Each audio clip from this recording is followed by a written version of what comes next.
Please put your hands together, and again, keep them together for the wonderful Shell!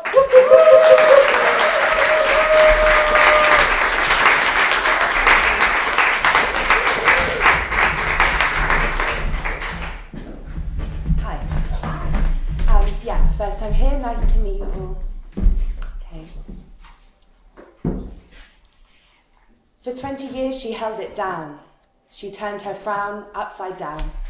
She taught us everything that she was supposed to. Truth, courage, our pleas and thank yous. She raised us, in every sense of that word, to be the people that we've become. But once we hit adulthood, in her own words, her job was done. So for 10 years she fell apart. She couldn't hold it in anymore, there was too much trauma in her past. For 10 years she went through hell, trying to drown it out, drowning her sorrows. She even tried to drown herself.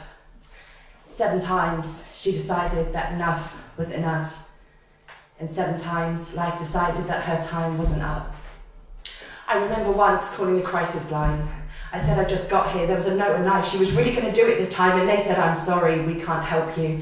Not until she's sober. I said that will be too late because her life will be over. You can't just treat the addiction.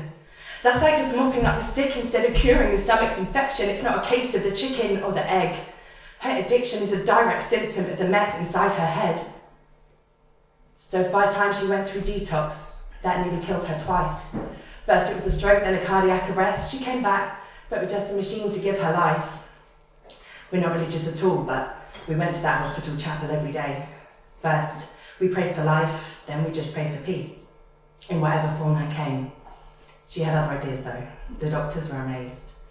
So 4 times she went through rehab, each time built upon the last, and there were good times then, sober times then, but it was never gonna last until that day. She made another attempt on her life. But this time it wasn't preceded by drinking 3 bottles of wine, so again I called the crisis line and I said yes, she's sober. And finally, they sent the mental health assessment teams over. She'd lost it all, her home, her marriage, she had absolutely nothing left. And still, she took all the help they gave her with such courageous self-respect. And now we were hearing words like PTSD, depression, anxiety, and that was music to our ears.